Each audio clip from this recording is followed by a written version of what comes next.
오늘 우리에게 주시는 하나님의 말씀 사사기 2장 11절에서 23절입니다. 이스라엘 자손이 여호와의 목전에 악을 행하여 바알들을 섬기며 애굽 땅에서 그들을 인도하여 내신 그 열조의 하나님 여호와를 버리고 다른 신 곧 그 사방에 있는 백성의 신들을 쫓아 그들에게 절하여 여호와를 진노하시게 하였으되 곧 그들이 여호와를 버리고 바알과 아스다롯을 섬겼으므로 여호와께서 이스라엘에게 진노하사 노략하는 자의 손에 붙여 그들로 노략을 당케 하시며 또 사방 모든 대적의 손에 파심에 그들이 다시는 대적을 당치 못하였으며 그들이 어디를 가든지 여호와의 손이 그들에게 재앙을 내리심에 곧 여호와께서 말씀하신 것과 같고 여호와께서 그들에게 맹세하신 것과 같아서 그들의 괴로움이 심하였더라. 여호와께서 사사를 세우사 노력하는 자의 손에서 그들을 건져내게 하셨으나 그들이 그 사사도 청종치 아니하고 돌이켜 다른 신들을 음란하듯 쫓아 그들에게 절하고 여호와의 명령을 순종하던 그 열조의 행한 길을 속히 치우쳐 떠나서 그와 같이 행치 아니하였더라. 여호와께서 그들을 위하여 사사를 세우실 때에는 그 사사와 함께 하셨고 그 사사에 사는 날 동안에는 여호와께서 그들을 대적의 손에서 구원하셨으니 이는 그들이 대적에게 압박과 괴롭게 함을 받아 슬피 부르짖음으로 여호와께서 뜻을 돌이켰음이오늘 그 사사가 죽은 후에는 그들이 돌이켜 그 열조보다 더욱 회개하여 다른 신들을 쫓아 섬겨 그들에게 절하고 그 행위와 패역한 길을 그치지 아니하였으므로 여호와께서 이스라엘에게 진노하여 이르시되 이 백성이 내가 그 열조와 세운 언약을 어기고 나의 목소리를 청종치 아니하였은즉 나도 여호수아가 죽을 때에 남겨둔 열국을 다시는 그들의 앞에서 하나도 쫓아내지 아니하리니 이는 이스라엘이 그 열조에 지킨 것 같이 나 여호와의 도를 지켜 행하나 아니하나 그들로 시험하려 함이라 하시니라. 그 열국을 머물러 두사 속히 쫓아내지 아니하시며 여호수아의 손에 붙이지 아니하셨으니 이를 인함이었더라. 아멘.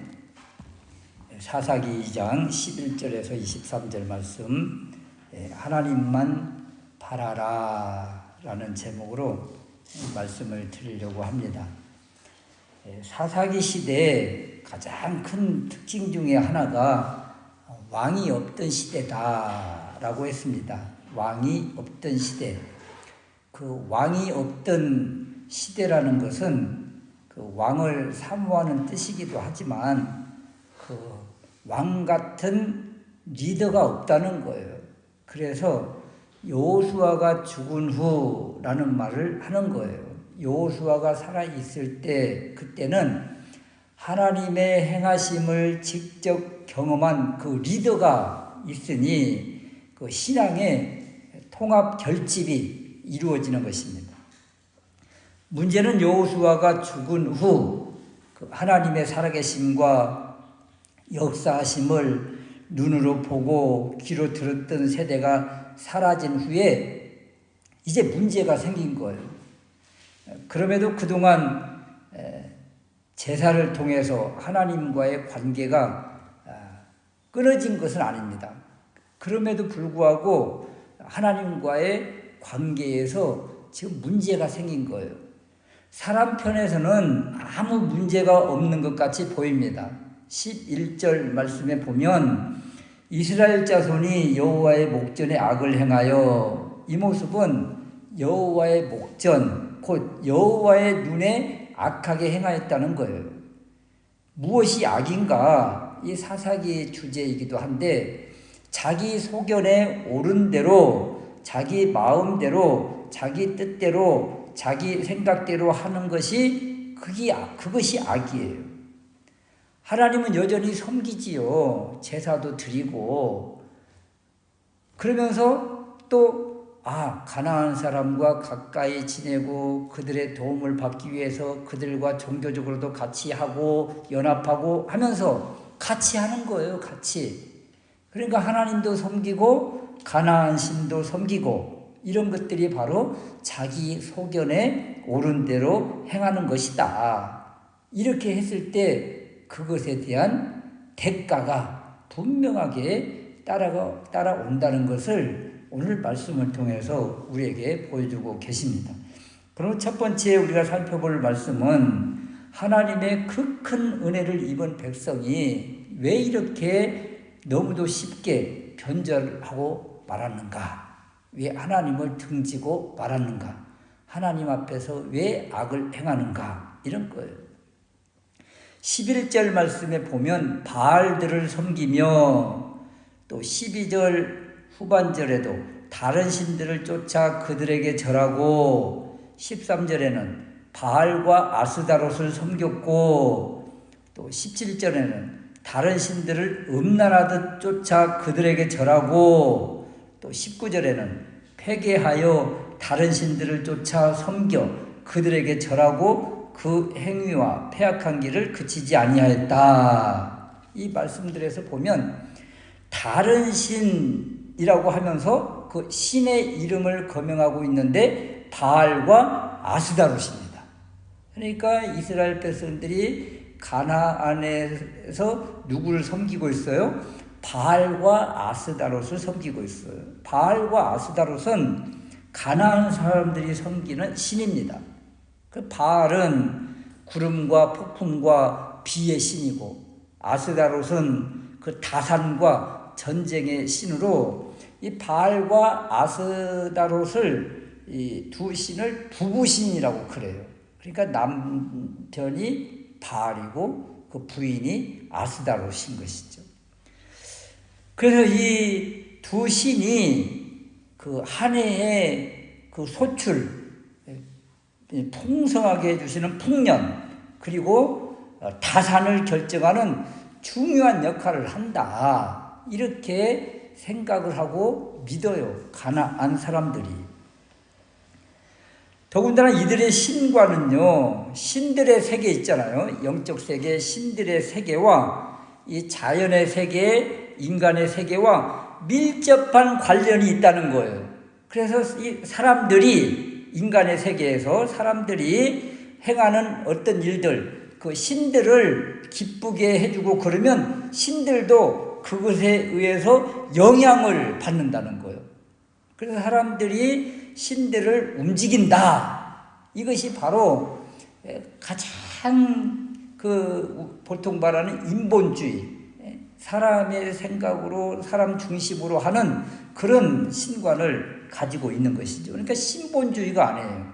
인본주의, 인간들이 만들어낸 산물, 인간의 생각으로 신을 움직이는 이런 신관이 바로 가나안 사람들이 믿는 그 신관이다.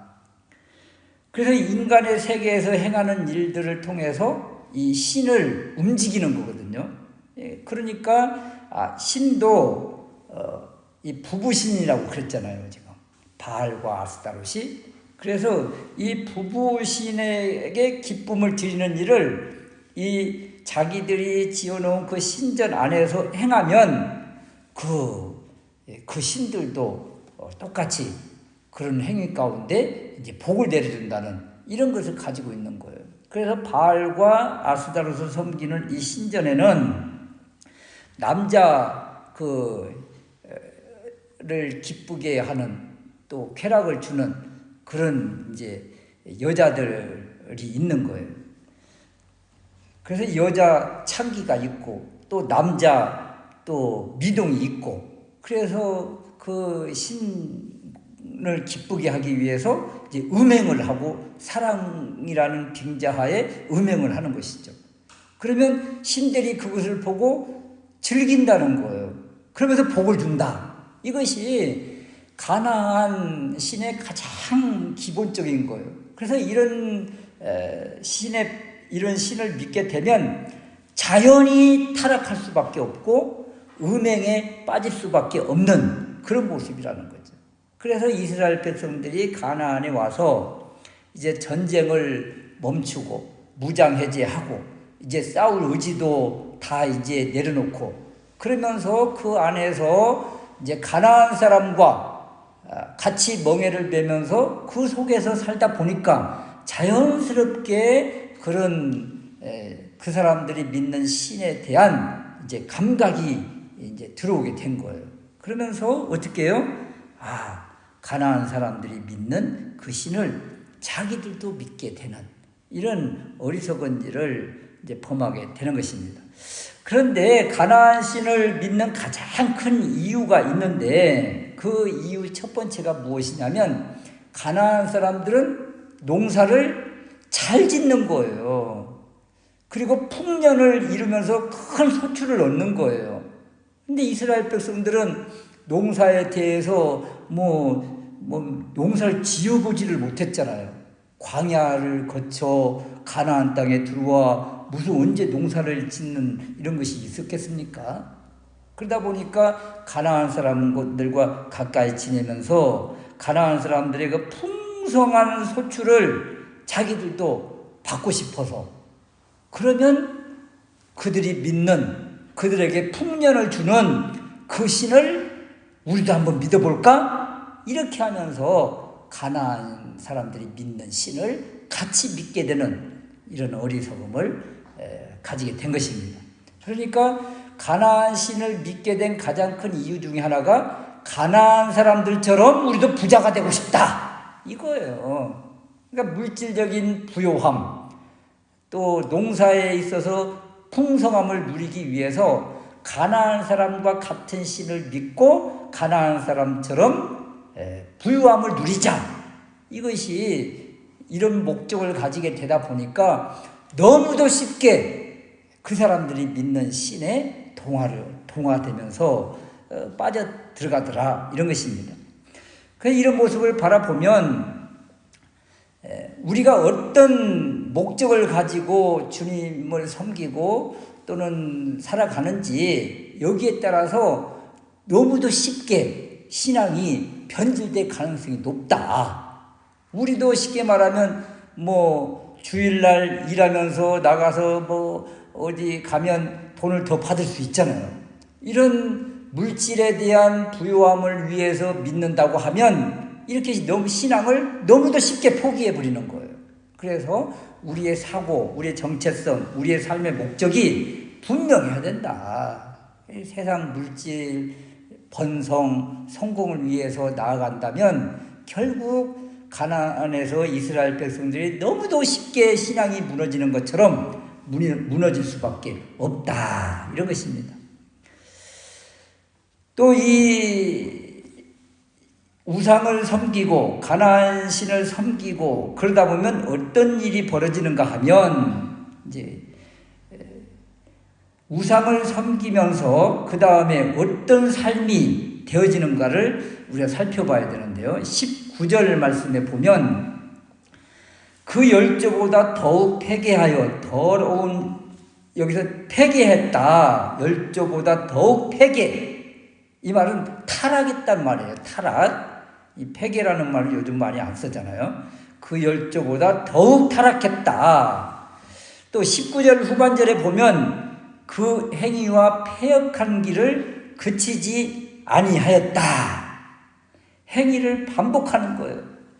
더군다나 이 종교적인 그 음란이 있다고 그랬잖아요. 음란, 음행. 이 음란과 음행이 결국은 삶에서 행동으로, 행위로 나타난다는 거예요. 종교적인 이 음란한 행위가 삶에서도 그대로 이어진다는 거예요. 이거 얼마나 무서운 일입니까? 그러니까 가나안 신, 바알과 아스다롯을 섬길 때 그 안에서 음행이 벌어지는데 그 종교 안에서만의 음행이 아니라 이 음행이 밖으로 나타나서 삶 가운데서도 이러한 일이 드러난다는 거죠. 무서운 일 아닙니까? 이것이 바로 무서운 거예요. 사실 우리가 말씀 속에서 이렇게 은혜를 받고 그러면 삶 가운데서도 적용해서 그 말씀의 삶이 되어야 되는 것 마땅해요. 그런 삶으로 이어져야 되는 거예요. 우상을 섬기는 사람들도요, 우상 안에서 이렇게 타락한 음행의 모습 가운데 신전에서 신전 그런 제사를 드렸는데, 그런 것이 밖으로 나와서 산 가운데서도 그대로 이 연장선에서 나타나는 거예요. 그러니까 그 세계가 얼마나, 그 세상이 얼마나 타락한 세상이 되는 것입니까?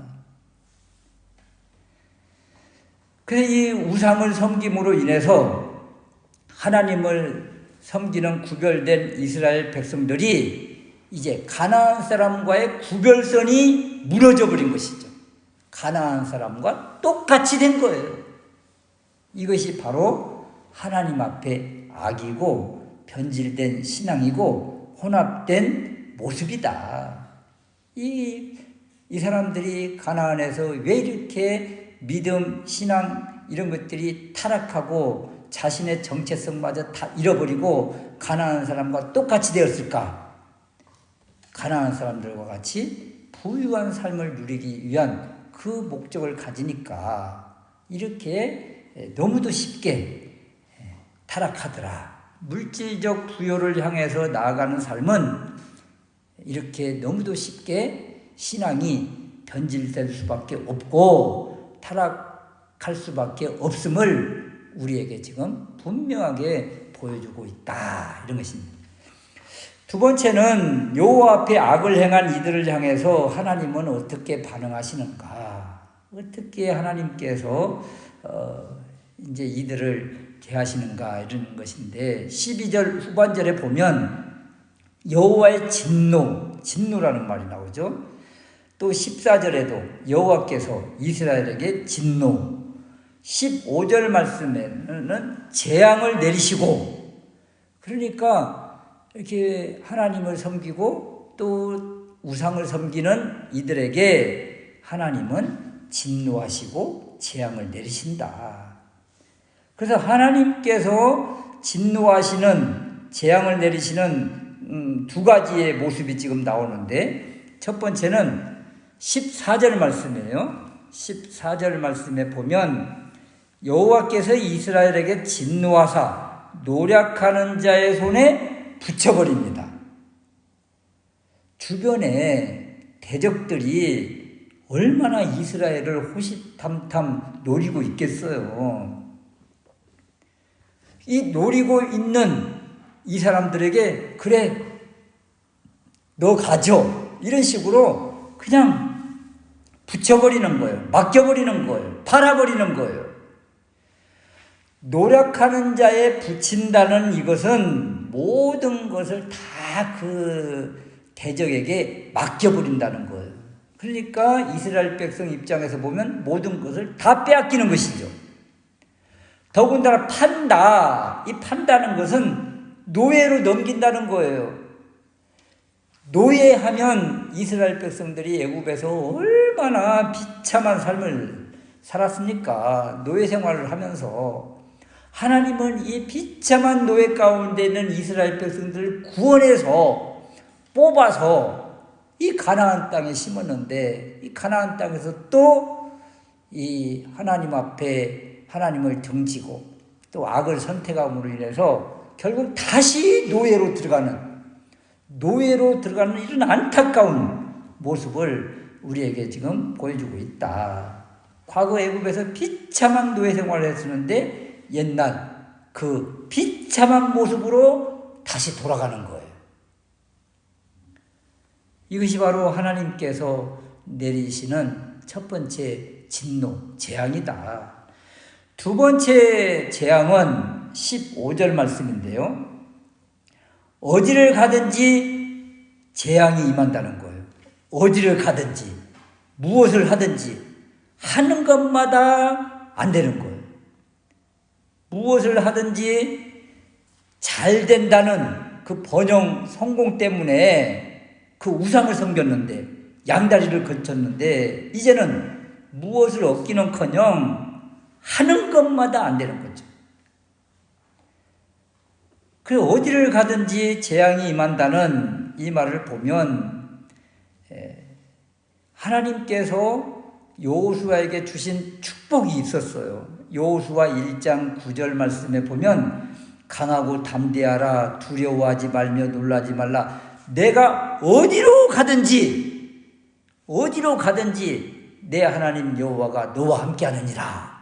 이것이 바로 여호수아에게 주신 하나님의 복이었습니다. 무엇을 하면? 말씀을 붙들고 말씀을 따라가고 말씀을 준행하면 이런 복을 주신다고 약속하셨는데 이스라엘 백성들이 말씀을 던져버리니까 이제는 어디를 가든지 재앙이 많은 거예요. 또 다윗을 보십시오. 말씀을 끝까지 붙들고 사랑했던 다윗, 말씀을 꿀송이보다도 더 달게 여겼던 다윗, 사무엘하 8장 6절과 8장 14절 말씀에 보면 다윗이 어디를 가든지 여호와께서 이기게 하셨다. 이렇게 하나님 말씀 붙들고 그냥 하나님만 바라면, 하나님만 섬기면 하나님이 어디를 가든지 무엇을 하든지 하나님께서 이렇게 은혜를 주셨는데, 지금 사사기 시대 이스라엘 백성들에게 주시는 이 하나님의 재앙은 어디를 가든지 무엇을 하든지 재앙이 많은 거예요. 어디를 가든지 무엇을 하든지 하나님이 막으신다. 이거 참 불행한 일이죠. 약속의 땅 가나안에서 이스라엘 백성들이 노예로 비참한 삶을 살고 또 맞서 싸우려고 해도 이길 수가 없고 무엇을 하려고 해도 막히고, 이것이 바로 하나님을 떠난, 하나님을 온전히 섬기지 않는 백성에게 임한 하나님의 진노다. 그런데 우리는 여기에서 하나님의 진노와 저주, 심판, 재앙을 무엇이라고 이야기하는가 하면 이스라엘 백성들에게 재앙, 심판, 진노 이런 말을 징계라고 하는 거예요. 징계. 왜냐하면 하나님은 이들이 돌이키기를 바라거든요. 돌이키기를. 다시 돌아오기를 원하세요. 그래서 이들 입장에서 보면 재앙이고 심판이고 저주인데 하나님이 내리신 이것을 통해서 다시 하나님을 찾고 돌아오면 다시 하나님은 이들을 받아주시겠다, 품으시겠다, 또 회복해 주시겠다. 그래서 하나님 사랑의 표현이기 때문에 이것을 재앙이다, 심판이다 이런 표현을 하지 않고 징계라고 하는 거예요. 징계. 왜냐하면 하나님의 자녀이기 때문에. 그래서 하나님이 이런 징계를 하시는 이유는 돌아오고 회개하고 부르짖으면 또 하나님을 찾으면 하나님이 만나주시겠다는 거예요. 그래서 그때는 누구를 보내주시겠다고 그래요? 사사를 세우시겠다 그러잖아요. 사사. 그래서 하나님의 말씀을 받아서 하나님의 통치를 이루시는 그 사사를 세움으로 인해서 그때는 이스라엘 백성들이 온전히 또 하나님을 섬겼다. 그래서 사사를 뭐라고 하는가 하면 하나님의 대리자다. 이런 하나님의 백성을 이끄는 사람이다. 그래서 16절 말씀에 여호와께서 사사를 세우사 노력하는 자의 손에서 그들을 건져내게 하셨다. 하나님이 고통과 압제와 어려움 속에 이들이 하나님을 찾고 부르짖으면 하나님이 누구를 보내주세요? 사사를 보내셔서 그들을 그 압박 가운데서 포로 가운데서 해방시켜 주시겠다. 이것이 바로 하나님이 이들을 사랑하시는 방법입니다. 또 18절 후반절에 보면 그들이 대적에게 압박과 괴롭게 함을 받아 슬피 부르짖음으로 하나님을 떠나지 않잖아요. 하나님 알고 있잖아요. 어려움 당하면 하나님 찾고 있잖아요. 그러니까 이들이 가나안 땅에서 하나님도 믿고 가나안 우상도 믿고 그러다가 이제 심판과 재앙과 압박을 받다 보면 너무 고통스러우니까 그때서야 이제 하나님을 찾는 거예요. 우상을 바라봐야 아무 힘도 없고 목석과 같이 응답도 없고 그래서 결국 하나님밖에 없구나 하고 하나님을 찾고 구하면 하나님이 사사를 세우셔서 그들을 다시 품어주시더라. 이것이 바로 사사기의 전형적인 그 모형을 우리에게 지금 보여주고 계십니다. 그럼 오늘 말씀을 통해서 주시는 것은 다른 것이 아닙니다. 무엇을 향해서 하나님을 믿는가? 풍요와 번영과 물질과 성공을 위해서 믿지 말고 상황과 환경에 상관없이 요동하지 않고 누구만 바라고 하나님만 바라고 하나님을 온전히 예배하는 사람이 된다면 하나님께서 그 다음 일은 하나님이 보장하시고 하나님이 도우신다. 이 하나님을 삶 가운데서 경험하고 체험하는 우리가 될 수 있으시기를 주님의 이름으로 축원합니다. 아멘.